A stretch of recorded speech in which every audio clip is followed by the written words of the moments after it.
अगर मोक्ष मिल गया तो फिर क्या आत्मा दोबारा इस पृथ्वी पर नहीं आती है? रीबर्थ का कॉन्सेप्ट फिर कहाँ आता है? आप जैसे मान लो मैं आपको 4 शब्द दूं, मैं कहता हूँ कि स्वतंत्र होना और स्वाधीन होना, मुक्त होना और मोक्ष होना, क्या अंतर है चारों में?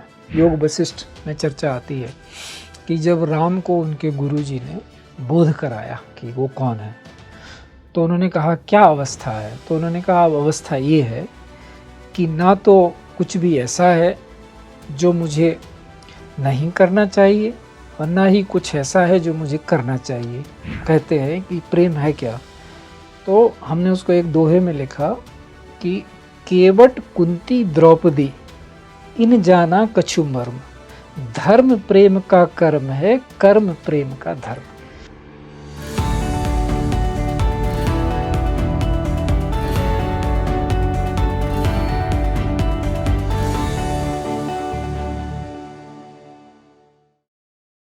नमस्कार इंडिया, आप देख रहे हैं स्पीकिंग ट्री। मैं हूं आपके साथ इल्ला गोस्वामी और देखिए आज हम बात करेंगे मोक्ष क्या है, क्या रीबर्थ होता है?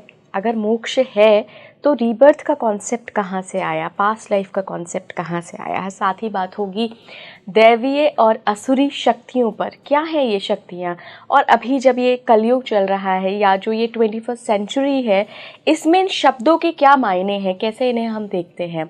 आज की चर्चा में मेरे मेहमान होंगे एन.के. तिवारी गुरुजी। बहुत बहुत स्वागत है गुरुजी आपका। दर्पण फाउंडेशन के आप फाउंडर हैं, साथ ही सहज स्मृति योग का मेडिटेशन भी आप लोगों को करवाते हैं, दीक्षा देते हैं। तो गुरुजी सबसे पहले मैं जानना चाहूँगी कि अगर हम अभी 21वीं सेंचुरी की बात करें तो वहाँ पे ये असुरी और दैवीय शक्तियाँ थोड़ी सी ऐसे रोमांचित तो करती हैं, कहीं ना कहीं हमें उस दौर में उन कहानियों में ले जाती हैं, लेकिन अभी के कॉन्टेक्स्ट में क्या हैं ये शक्तियाँ? शक्तियाँ तो हमेशा एक ही जैसी होती हैं। केवल जो साधक होते हैं, साधक भेद से एक में वही दिव्य प्रकाश होता है, दूसरे में वही आसुरी प्रकाश होता है। तो अगर हमारा खान पान विचार सही नहीं है, चरित्र सही नहीं है, तो वही शक्ति हम में असुर भाव में खेलेगी। और अगर हमारा खान पान विचार मन वचन वाणी सब सात्विक है, तो वही शक्ति हम में प्रकाश के रूप में, दैवी रूप में खेलेगी। उसी को दिव्यता को ही प्रकाश कहा गया है। दिव्य मतलब जो दीप दीप करता है, उसी को दिव्य, जिसमें प्रकाश है। तो सच्चरित्र व्यक्ति में वही शक्ति है और वो दिव्य दिखती है। दुष्चरित्र व्यक्ति में वही शक्ति है, आसुरी दिखती है। इतना ही तो है, हमेशा ऐसे ही रहा है। आप देखो कोई भी अगर अवतार कुछ हुआ, जैसे राम रावण, अपने यहाँ कहानियाँ ही है ना, तो कहते हैं कि जब रावण मरा तो उसका प्रकाश तेज राम में समा गया, ऐसा तुलसी ने वर्णन किया। अच्छा। हाँ, तो उसके तो देवता लोग जो उस समय थे, देवी शक्तियाँ थी, तो वो भूल चुके थे। उनको लगा था कि ये तो राक्षस है, असुर है। तो वो आश्चर्यचकित हो गए कि अरे ये भी अंततः दिव्य ही निकला। इसका सर क्या रीज़न रहा होगा इसके पीछे की, अगर हम डिकोड करें तो क्यों ऐसा हुआ? नहीं देखो, ये उस पे हमें लीला भाव में जाना पड़ता है। अच्छा। तो सनातन जो सदैव है, अगर हम ये लीला उसको नहीं मानते हैं तो कभी पूरा ही नहीं होगा समझ कि हम आप ऐसे उत्पन्न होते हैं फिर विलीन हो जाते हैं, तो खेल नहीं तो और क्या है। तो इसलिए उसको लीला कहा गया, खेल कहा गया, क्रीड़ा कहा गया। तो कहा कि इनकी आप उत्पत्ति देखो, जितनी हमारी ये जो कहानियाँ हैं वो अंततः दिव्यता में ही उनका अंत होता है। जैसे कहते हैं कि कहानी के लिए बोल रहे हैं कि जैसे कि विष्णु के कान से मैल निकली तो मधुकैटभ बन गए, फिर बाद में वही जलंधर बन गए, फिर वही रावण बन गए। तो एक क्रम चला आ रहा है। तो निकले कहाँ से? अंततः विष्णु से, परम शक्ति से। हाँ, वही हमने कहा कि जैसे गणेश जैसा शुद्ध विग्रह कहाँ से निकला? पार्वती से, दैवी शक्ति से, कि देवी तो दैवी शक्ति है। तो उसका मैल भी निकला तो दिव्य निकला। ये बताने की कोशिश की जा रही है कि उनकी हल्दी जो शरीर से निकली वो भी दिव्य निकली। तो अब जो राक्षसी वृत्तियां हैं वो ज़्यादा मैली हो गई, दूर चलती चली गई, तो इसलिए हुआ। लेकिन है खेल ही अंततः। तो इसमें और चरित्र में इतना ही अंतर है कि यहाँ पे आपके खान पान में चरित्र में कुछ कमी आ गई। गुरुजी, यहाँ पर एक बहुत तीखा प्रश्न ये भी आता है कि अगर ये सिर्फ चरित्र ही है और हम लीला कर रहे हैं सारे मनुष्य, तो उन लोगों का क्या जो बुरे काम करते हैं, और ख़ास करके मैं उनमें उन लोगों की बात कर रही हूँ जो बहुत ही कुकर्म करते हैं, रेपिस्ट होते हैं, छोटे बच्चों का कत्ल कर देते हैं, मार देते हैं, बीभत्स तरीके से कत्ल करते हैं, उन लोगों का क्या? तो वो अपने स्वरूप की स्मृति नहीं है उनको कि वो वास्तव में दिव्य हैं। जब आप किसी को भूल जाएं, उसी को तो कहते हैं उसके सर पे भूत चढ़ गया, क्योंकि उसकी बुद्धि भ्रष्ट हो गई। और क्या है भूत? मतलब पीछे की कोई घटना से वो जुड़ गया अपने आप को। तो जब आप स्वरूप भूल जाते हैं कि आप वास्तव में कौन है, तो फिर जो भी जितने स्तर की आपकी बुद्धि होगी उस स्तर की प्रवृत्तियाँ आप पे हावी हो जाती हैं। बहुत सरल है वो तो अगर आप हमेशा शुद्ध आचरण करें, मतलब अपने स्वरूप में अवस्थित रहें, शुद्ध ज्ञान तो यही है, हम बारंबार कह रहे हैं कि शुद्ध ज्ञान ये है कि आपका अस्तित्व सनातन है। और ये अनुभव में आता है, क्योंकि आप तर्क भी करोगे तो यही आएगा कि या तो हम हैं या हम नहीं हैं। ऐसा तो नहीं हो सकता है कि हम हों भी और ना भी हों।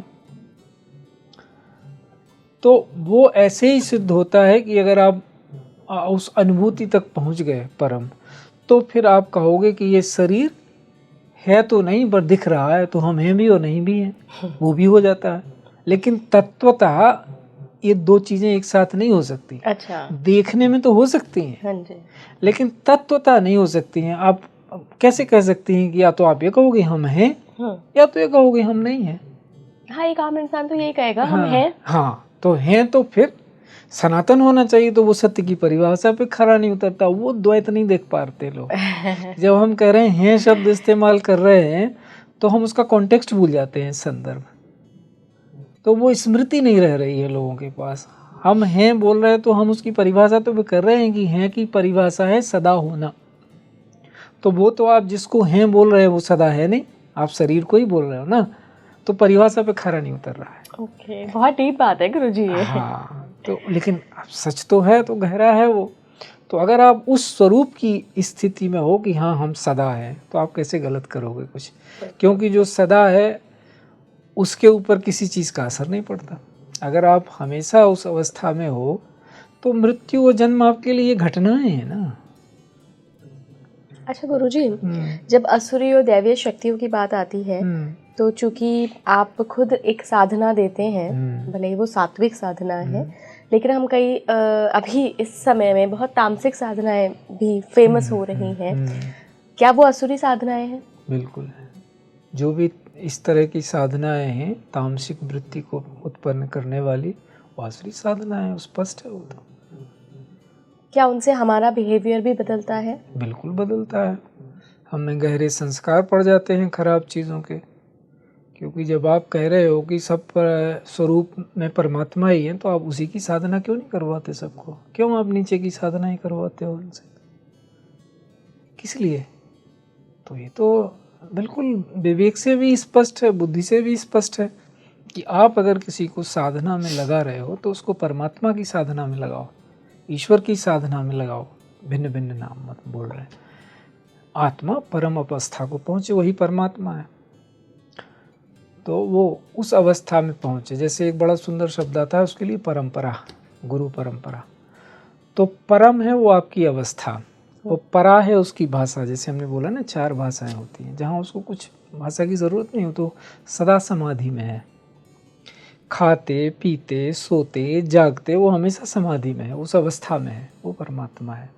क्योंकि उसके लिए शरीर और ये सब आना जाना पता तो है, ऐसा नहीं कि शरीर जाएगा नहीं, लेकिन उसको पता है कि ये तो वैसे भी जाता रहता है, इसमें भ्रम की गुंजाइश है। गुरुजी, मोक्ष पर बात करते हैं थोड़ा सा कि मोक्ष क्या है, जिसको लोग बड़ा निर्वाणा कहते हैं, निर्वाणा मिल जाए, मोक्ष मिल जाए। अगर मोक्ष मिल गया तो फिर क्या आत्मा दोबारा इस पृथ्वी पर नहीं आती है? रीबर्थ का कॉन्सेप्ट फिर कहाँ आता है? तो मोक्ष आपको उसको डिग्री में समझने की कोशिश करिए, क्योंकि इकट्ठा बड़ा डीप हो जाएगा। आप जैसे मान लो मैं आपको 4 शब्द दूं, मैं कहता हूं कि स्वतंत्र होना, और स्वाधीन होना, मुक्त होना और मोक्ष होना, क्या अंतर है चारों में? अंतर है। हाँ, तो वो आप स्पष्ट नहीं कर पाएंगे, पर नहीं आप कर कहेंगे पाऊंगी, कि पर मुझे अंतर पता है, हाँ, हाँ, कि कुछ यस, अंतर है। यस। तो फिर हम उनकी व्याख्या तक जाते हैं कि जिस डिग्री का आपको अनुभव हो गया, उस स्तर का मोक्ष आपको मिल गया। तो अगर आप, जैसे स्वतंत्र का मतलब होता है कि आपका जो तंत्र है, जिसको मैंने व्यवस्था कहा है, अवस्था, व्यवस्था, व्यक्तित्व और कृतित्व, तो आप स्वतंत्र हो गए। मतलब आपको पता चल गया कि सेल्फ का तंत्र कैसे काम करता है। हर एक की 4 अवस्थाएं हैं, सहज स्मृति योग उनको बहुत स्पष्ट बताता है। आत्मा, जिसको हम सोल कहते हैं अंग्रेजी में, क्योंकि ज़्यादातर अंग्रेजी में लिखा है मैंने, तो soul, self, mind and body. आत्मा, स्व को आप चरित्र कह सकते हैं सामान्य भाषा में, और मन और शरीर, ये 4 स्तर हैं। तो जो स्वतंत्र हो गए, मतलब जो शरीर बोध से और मन बोध से परे निकल गए, वो क्या करते हैं, जो वो कहेंगे वही करेंगे। ये चरित्र की परिभाषा है। इसलिए हम राम के चरित्र का गुणगान करते हैं। क्यों? क्योंकि जो उन्होंने बोला वो करेंगे वो। तो इसी तरह जो मनुष्य ऐसा हो गया है कि जो वो बोल रहा है वो करे, तो वो क्या हो गया है, आप स्वयं कीजिए। क्योंकि मैं कुछ बोल दूंगा तो कई लोगों के ऐसा ना हो कि आस्था आहत हो जाए। हमारा तो आस्था बढ़ाने का काम है, कम करने का नहीं है। तो मन वचन कर्म से एक हो गया जो, तो वो स्व की अवस्था में। अब उसके ऊपर ये कोई कंडीशन लागू नहीं है कि ऐसा होगा तो मैं ऐसा करूँगा। नहीं, मैंने बोला है तो मैं करूँगा, जो मैं बोल रहा हूँ वही मैं कर रहा हूँ। तो वो इस तरह से उसकी अवस्था हो गई। तो वो एक अवस्था का उसको स्वतंत्रता मिल गई। अब उसका स्व उसके अधीन हो गया। तो स्व किसके अधीन होगा? आत्मा के अधीन होगा। तो वो स्वाधीन हो गया। एक स्वतंत्र हुआ, एक स्वाधीन हो गया, एक अवस्था बढ़ गई उसकी। अब उसको ये भी पता चल गया कि अरे इससे तो कुछ ज़्यादा मतलब ही नहीं है नीचे की अवस्थाओं से। तो वो मुक्त हो गया, जीवन मुक्त हो गया। सत्संग में लोग जीवन, जैसे हम कोई बात शुरू करते हैं, संवाद कर रहे हैं, तो इसमें अगर कोई प्रश्न आएगा तो उसको क्या आप बात बोलोगे कि ये मेरा बात है या मत है। फिर हमने कोई उत्तर दिया, फिर आपको वो ठीक लग गया कि हाँ ये तो ठीक है, तो वो संवाद हो गया। अब संवाद में फिर हम दोनों एक हो गए, तो वो सत्संग हो गया। तो ऐसे अब उसमें कोई है कि किसी को लगता है कि नहीं नहीं ये आपकी बात ठीक नहीं है, तो अभी विवाद है। तो वाद, विवाद, संवाद और सत्संग ये अवस्थाएं हैं। जब गुरु और शिष्य होते हैं तो उसमें विवाद नहीं होता है, एक चीज कम हो जाती है। वाद होगा, संवाद होगा और सत्संग होगा। तो सत्य के संग हो गए, परम सत्य के संग, तो दोनों एक ही हैं। तो ऐसे करके मुक्ति वो अवस्था है जिसमें आपके ये बोध पूरे हो गए कि शरीर कुछ समय के लिए, मन स्वच्छ कर लो तो नहीं होने जैसा हो जाता है। फिर वो आपकी सारी अच्छे काम करेगा आपके लिए, आपका मन फिर बुरे काम नहीं करेगा, उसको वो रुचेगा ही नहीं, उसकी रुचि ही बदल जाएगी। तो फिर वो आप स्व तक पहुंच गए। अब आप चरित्रवान हो गए। अब आपके लिए ये है कि जो आप करना चाहते हैं वही करेंगे। जब राम को, जैसे हमारे यहाँ योग वशिष्ठ में चर्चा आती है कि जब राम को उनके गुरुजी ने बोध कराया कि वो कौन है, तो उन्होंने कहा क्या अवस्था है? तो उन्होंने कहा अब अवस्था ये है कि ना तो कुछ भी ऐसा है जो मुझे नहीं करना चाहिए और ना ही कुछ ऐसा है जो मुझे करना चाहिए। अब आप बताइए मैं क्या करूं? तो जब ये अवस्था आ जाती है, वो एक हो गया कि आप मुक्त हो। अब तब उनके गुरु ने कहा कि आप परमात्मा हो, आपको बहुत काम करना है। तो ऐसे ही सबके लिए है। तो वो मुक्ति की अवस्था हो गई। फिर एक होता है मोक्ष। मोक्ष हो गया है कि सारी चीज़ें आप उस अवस्था में पहुंच गए जहां आप दूसरे को भी अनुभूति करा सकते हो। वो अधिकार आ गया कि अब आप किसी चीज़ से विचलित नहीं हो, ना मुक्ति से विचलित हो, ना स्वाधीनता से विचलित हो, ना स्वतंत्रता से। नीचे की चीज़, नीचे की वस्तुएं तो भूल ही जाइए। तो वो मोक्ष है। तो उस अवस्था में फिर चुनाव करने का अधिकार आ जाता है। अच्छा। हाँ, कि आप दोबारा जीवन में आना चाहते हैं या आत्मा में ही समाये रहना चाहते हैं। उसका उदाहरण आपको एक कथा से मैं देता हाँ हूँ। जी। महाभारत में एक कथा आती है कि जब विदुर का अंतकाल आया तो युधिष्ठिर उनसे मिलने गए जंगल में, तो वो युधिष्ठिर में ही समा गई उनकी आत्मा। तो ये भी आता है कि वो भी धर्मराज के अवतार थे, विदुर भी, युधिष्ठिर भी धर्मराज के अवतार थे। और फिर जब युधिष्ठिर अपनी यात्रा पे जाते हैं तो उनके साथ न तो उनके चारों भाई रह जाते हैं, ना उनकी पत्नी रह जाती है, एक एक करके वो बर्फ में विगलित होते चले जाते हैं। केवल एक श्वान रह जाता है, कुत्ता। तो जब उनसे कहा जाता है कि आप स्वर्गारोहण कीजिए, आपने तो अच्छे कर्म किए, तो कहते हैं कि जहां मेरी पत्नी ने और भाइयों ने साथ नहीं दिया, वहां तक श्वान ने साथ दिया, तो मैं इसको छोड़ के कैसे जाऊं, धर्म पालन करे। तो उन्होंने कहा कि अब आप परीक्षा में खरे उतरे। वही श्वान ही धर्मराज के रूप में प्रकट होता है। तो इसमें बहुत सारा मेटाफर है जिसको हम रूपक कहते हैं। हाँ जी, हाँ जी। कहानी को कहानी की तरह लेना चाहिए, क्योंकि सारी कहानियों का लक्ष्य आत्म साक्षात्कार है। वो हमें नचिकेता की कहानी में मिलता है, उपनिषदों में मिलता है। तो अब आप कल्पना करो कि इसमें विदुर युधिष्ठिर धर्मराज है, कि युधिष्ठिर धर्मराज है, कि श्वान धर्मराज है, या जो ले जाने के लिए आया है वो धर्मराज है। सब एक ही है। सब एक ही है। कहानी का मेटाफर यही है कि अंततः सारे एक ही हैं। अब आप उस पर विवाद करने लगे हैं तो वो अच्छी बात है। गुरु का कर्तव्य ये होता है कि वो आपको स्पष्टता दे हर चीज़ में, हर चीज़ की सही परिभाषा करे। गुरु का यही काम है। अभी वर्तमान समय में क्या हो गया, लोग शब्दों की सही परिभाषा भूल गए हैं। उनको हर एक शब्द को उसके संदर्भ में, उसके प्रसंग में उदाहरण पूर्वक स्पष्टता देनी चाहिए।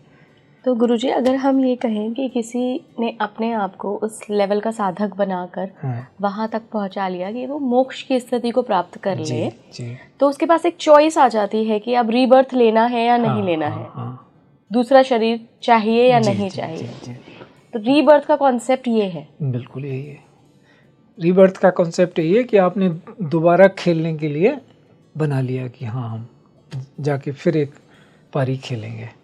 तो फिर क्या उस मोक्ष वाली आत्मा को रीबर्थ के बाद वो स्मृतियां रहती हैं उस पिछले जन्म की? नहीं, वो एक नियम है। कोई भी जो भी यहाँ आता है, नहीं तो फिर जिसको आप परमात्मा कहते हो या गुरु कहते हो, तो उसका साधक तो बोलेगा कि आप तो पहले से आपको सब कुछ याद है, तो ये लेवल प्लेइंग फील्ड नहीं है ना।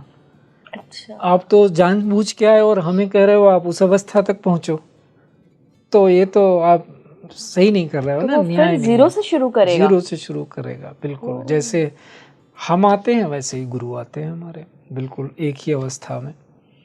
फिर उनकी यात्रा होती है। तो गुरुजी, मैं आपसे ही ये सवाल करती हूँ जी।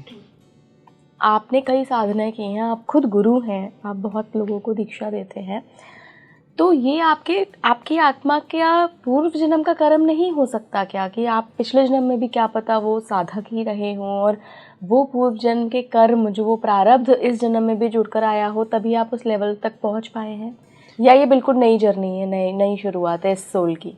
नहीं, गुरु पहली बात तो है कि आपकी दृष्टि में मैं गुरु हो सकता हूँ, लेकिन अपनी दृष्टि में मैं हूँ ही नहीं, गुरु ही नहीं, मेरा अस्तित्व ही नहीं है। जैसा आपको दिख रहा है, जहाँ मेरी दृष्टि है उसमें ऐसा शरीर बोध है ही नहीं कि इस तरह की कोई वस्तु है। ये कब का समाप्त हो चुका है मेरी दृष्टि में। जिस क्षण हमें गुरु दर्शन होता है, हम समाप्त हो जाते हैं तात्विक रूप से। क्योंकि वो जो बृहत, आप उसको क्या शब्द दें, मतलब हम जो भी शब्द दें आप उसकी कल्पना करने लगोगे, इसलिए शब्दों से बचते हैं, इसलिए गुरु बोलते हैं। नहीं तो हम कहें वो इतना बृहत प्रकाश होता है कि उसमें आप सीधे चले जाते हो। एक ब्लैक होल की तरह समझिए उसमें, कि आप कितने भी दिव्य हों, उसमें उसका आकर्षण ही ऐसा है गुरु का कि आप उसमें समा जाते हैं पूरे। फिर आपका अस्तित्व नहीं है, आपका अस्तित्व आपकी दृष्टि में समाप्त है। आपके शरीर में वही चल रहा है जो आपका गुरु है, वही आपको करवा रहा है जो कुछ करवाना है, क्योंकि आपकी दृष्टि में उसके अलावा कोई कहीं है ही नहीं, बचता ही नहीं है, वो सर्वत्र है।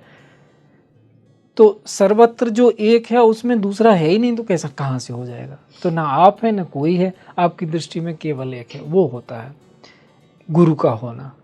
तो आप अगर उसको ऐसे जोड़ो कि वो प्रारब्धवश है या इस तरह का है, इसका मतलब आपकी दृष्टि में द्वैत बोध है। कि कभी कोई उसकी दृष्टि में न समय है, न काल है, न अवधि है, वो केवल एक अवसर है। गुरु हमारे लिए एक, अगर हमें किसी में दिख रहा है तो वो हमारे लिए अवसर है कि हम उस अवसर का लाभ उठा के उस अवस्था तक पहुंच जाएं। वो तो है ही नहीं। जो अगर गुरु पद का उत्तरदायित्व कोई निभा रहा है और वास्तव में निभा रहा है जिस अवस्था तक, तो वो तो नहीं होने जैसा है अपनी दृष्टि में।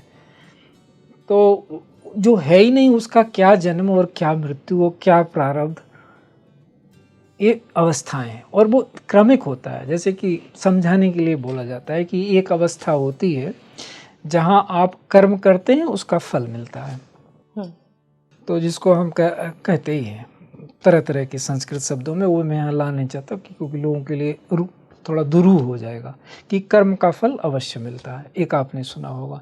फिर एक दूसरी अवस्था आती है कि कर्म करते रहिए, फल की इच्छा मत कीजिए, ठीक है, क्योंकि वो आपके अधिकार में नहीं। दूसरी अवस्था में पहुंच गए आप। अब आप इतने ज्ञानवान हो गए, पहले तो आप फल की इच्छा कर रहे थे कि मैं कुछ अच्छा बुरा कर्म करूंगा या करूंगी तो मुझे फल मिलेगा, मैंने पढ़ाई की है तो मुझे डिग्री मिलेगी। तो अब आप कोई करने नहीं, मुझे अपनी पढ़ाई करनी चाहिए, जो कुछ मिलना है मिलेगा।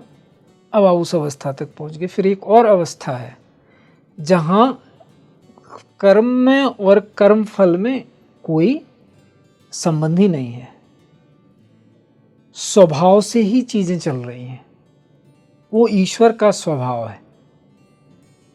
तो ये अवस्थाएं हैं चेतना की 16 अवस्थाएं हैं। तो अंतिम अवस्था में स्वरूप बोध होता है। तो जब हम नीचे की अवस्थाओं में होते हैं तो ये लागू होता है हम पे। अच्छा। हाँ, कि ये हमारा प्रारब्ध है, ये क्रियमाण कर्म है और ये संचित कर्म है। लेकिन आप परम तत्व को प्राप्त हैं तो ये सब आप पे लागू नहीं होते। जी, आखिरी सवाल गुरुजी, जो बहुत सारे यंगस्टर्स आजकल तलाश कर रहे हैं कि मेरी लाइफ का पर्पस क्या है। तो एक पर्पस तो हम ये देखते हैं जनरली, जो हम बचपन से हमें सिखाया जाता है, कंडीशनिंग है कि अभी तुम्हारा पर्पस है 10th में अच्छे नंबर लाना, अभी तुम्हारा पर्पस है 12th में अच्छे नंबर आना, फिर बीटेक या जो भी वो करना चाहता है वहाँ एडमिशन अच्छे कॉलेज में लेना, एक अच्छी नौकरी या बिजनेस करना, शादी, बच्चा, फिर फैमिली। तो हमें छोटे छोटे पर्पस लाइफ के दिए जाते हैं। एक पर्पस तो मटेरियलिस्टिक संसार में ये है। स्पिरिचुअलिटी में पर्पस लाइफ का क्या होना चाहिए, क्या होता है और कैसे पता करें? बहुत अच्छा प्रश्न है। पहले तो आप प्रशंसा की पात्र हैं कि आपने ये पूछा। तो इसमें बिल्कुल सही कहा आपने। सारे जितने मनुष्य शरीर जिनको प्राप्त हुआ है, सबका एक ही परम लक्ष्य है कि अपने स्वरूप की उपलब्धि करना। स्वरूप अवस्थित अवस्था होती है जिसको अपने आप स्वरूप में को प्राप्त हो गए। जैसे आप हैं वैसा आपने अपने आप को देख लिया, ये है स्वरूप अवस्थित। जैसा ये पूरा चल रहा है अस्तित्व, उससे आप एकाकार हो गए, अपने स्वरूप में पहुंच गए, जहाँ पे उस अवस्था में कोई परिवर्तन नहीं है। उससे नीचे परिवर्तन ही परिवर्तन है हर क्षण।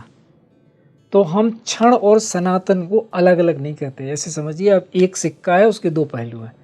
एक को क्षण बोलते हैं, दूसरे को सनातन बोलते हैं। तो एक तरफ निरंतर परिवर्तन हो रहा है, एक तरफ कुछ भी नहीं हो रहा है। क्यों नहीं हो रहा है? क्योंकि ये सर्वव्यापी हो गया है। इसको परिवर्तन करने की कहीं जगह ही गुंजाइश ही नहीं बची कि कहाँ जाए, सब जगह वही है। दूसरा हर जगह चल रहा है। तो ये जो छोटे छोटे लक्ष्य होते हैं जीवन के, वो वैसे हैं। जो जिस अवस्था तक पहुंचा है वो उस अवस्था के लक्ष्य बना रहा है। कि हमें किसी को लग रहा है कि मेरा परिवार इतना सा है, उसके लिए काम कर रहा है। कोई चाहता नहीं मैं तो अकेला ही हूँ, तो अपने लिए ही काम कर रहा है, वो स्वार्थी उसको बोलते हैं। तो हम कहते हैं कि परमार्थ में स्वार्थ तो पूरा होता ही होता है, लेकिन स्वार्थ में परमार्थ नहीं होता। तो वो जो छोटा छोटा फिर उसका चेतना का विकास होगा, तो उसको लगे नहीं हमारा कुटुंब बड़ा है। फिर वो एक दिन उस अवस्था में पहुंच जाता है कि वो बोलता है नहीं वसुधैव कुटुंबकम, मैं तो पूरी पृथ्वी ही मेरा परिवार है। उसकी त्रिज्या बड़ी हो गई चेतना की, इतनी बड़ी हो गई कि उसने पूरा व्रत लगाया और बोला कि सब जगह मैं ही में हूँ। तो उसका चरित्र व्यवहार सब कुछ बदलेगा ना उस हिसाब से, क्योंकि उस चेतना में जी रहा है वो। उसको शरीर बोध खत्म हो गया उसका, क्योंकि इतने सारे लोग आप शरीर में तो नहीं भर सकते चेतना में ही भर सकते हो। चेतना का कोई अंतर नहीं है, आप सबको भर लो। तो वो सबके लिए लक्ष्य धीरे धीरे जैसे जैसे उनका ज्ञान बढ़ता है उनकी दृष्टि विकसित होती है, तो वो उस अवस्था तक। लेकिन परम लक्ष्य सबका एक ही है, सारे अंततः मुक्त होंगे, सारे परम लक्ष्य को प्राप्त होंगे, क्योंकि गुरु की दृष्टि में वो सदैव मुक्त ही हैं सारे। खाली उनको ही दिख रहा है कि सारे मुक्त हैं, खामोखा में परेशान हो रहे हैं। तो गुरु के पास जाने में हमें 4 चीजें कम हो जाती हैं, ज्यादा नहीं होती। हाँ। शोक, मोह, संदेह, भ्रम, इन चीजों का हमसे निवारण हो जाता है, दूर चली जाती है हमसे। तो फिर अपने आप हमारी जो अवस्था होती है वो बदलती है, फिर हम परमार्थिक कार्य करने लगते हैं, तो हम सबके प्यारे हो जाते हैं जब हम परमार्थ करते हैं। तो ये ऐसी अवस्थाएं हैं हमारी। जैसे पहली अवस्था हम बोलते हैं सहज स्मृति योग में है, जब उसकी अनुभूति होती तो प्रेम की है, सबसे प्रेम आता है। हाँ, प्रेम हो, आपको सारा लगेगा बस मेरा ही मेरा है, सर जो भी है ये मेरा अपना है, मेरा अपना है, आपको पराया दिखेगा ही नहीं। कोई अच्छा कर रहा है, बुरा कर रहा है, तो आपको लगेगा, दुआ देते हैं आप उसको, उसके लिए प्रार्थना करते हैं कि ये देखो कि इतना तो सुख है और ये खामोखा में दुखी हो रहा है या दुखी हो रहा है। दुख का नामो निशान नहीं है, फिर भी ये दुखी हो रहा है, क्यों? तो प्रेम उमड़ता है कि कैसे हम इसको अपना लें, उसके ठीक है। चाहिए, पूरी दुनिया इसी के पीछे तो भाग रही है, यही है। तो वही है, बस दृष्टि का ही अंतर है। दृष्टि जैसे ही खुली, बस परमात्मा ही है मनुष्य साक्षात। तो प्रेम, फिर जब प्रेम आता है तो उसको हम कहते हैं कि प्रेम है क्या। तो हमने उसको एक दोहे में लिखा कि केवट कुंती द्रौपदी इन जाना कछु मर्म, धर्म प्रेम का कर्म है, कर्म प्रेम का धर्म। जो आप प्रेम के बसीभूत होकर कर्म करते हैं वही धर्म है, तो दूसरी अवस्था धर्म की हो जाती है। फिर आप धर्म से भी ऊपर उठते हैं, जैसे गीता में कहा सर्वधर्मान परित्यज्य एकम शरणम व्रज, अंत में बोल देते हैं कि जब इस तरह का, तो फिर आप धर्म से ऊपर जाते हैं, तब आपको सत्यबोध होता है क्रमिक रूप से। फिर आप परम सत्य की ओर बढ़ते हैं तो आपको अहिंसा का बोध होता है कि सर्वत्र अहिंसा व्याप्त है। कुछ चेतना में ही होगा, क्योंकि फिजिकलिटी की तो आप घटनाएं बता चुकी हैं कि फिर उनका क्या, जो कुकर्म कर रहे हैं, दुष्कर्म कर रहे हैं, क्योंकि उस अवस्था तक पहुँचे नहीं। लेकिन वो जो उस अवस्था तक पहुँच गया, उसके लिए कहीं कुछ टकरा नहीं रहा है, सब कुछ परमानंद में डूबा हुआ है सर्वत्र। तो वो एक अवस्था है। और अंततः है सनातन सौंदर्य, जहाँ पे सुंदरता के अलावा कुछ है ही नहीं, सब जगह सौंदर्य सौंदर्य बिखरा पड़ा, अनंत सौंदर्य बिखरा पड़ा है सनातन, जहाँ कुछ भी ऐसा नहीं है कि जो आपको असुंदर दिखे। तो ये अवस्थाएं हैं हमारी, जो हम चेतना में चलते हैं। भिन्न भिन्न तरह से उनका हम व्याख्या करते हैं पात्रता के अनुकूल कि ऐसा है। तो इस तरह से लक्ष्य सबका एक ही है कि उस परम स्वरूप की स्थिति को प्राप्त हो, जिसको हम अपनी परंपरा में स्वरूपावस्थित कहते हैं। तो जब हम परिपूर्ण हो जाते हैं तो हम अपने स्वरूप बोध में आ जाते हैं। तो फिर हम इस अवस्था में होते हैं कि हमारे माध्यम से हम एक अवसर के रूप में परिवर्तित हो जाते हैं कि जो भी आए नहा के चला जाए और आनंदित हो जाए, ऐसे चेतना में। इस तरह का आपका बिल्कुल जी। बहुत बहुत धन्यवाद गुरुजी, काफ़ी सार्थक रही है चर्चा। और मुझे लगता है कि लोग जिस चीज़ के पीछे भाग रहे हैं कि मन बहुत दुखी है, इसने धोखा दे दिया, उसने परेशान कर दिया, तो उनको एक बार जीवन में एक बार कभी साधना में उतरना चाहिए, सात्विक साधना में उतरना चाहिए, योग में जाना चाहिए, तभी उनको प्रेम की अनुभूति होगी। और प्रेम की अनुभूति हो गई तो सुख तो अपने आप ही बाय प्रोडक्ट है उसका आ ही जाएगा। आप जुड़े रहिए स्पीकिंग ट्री के साथ। नमस्कार।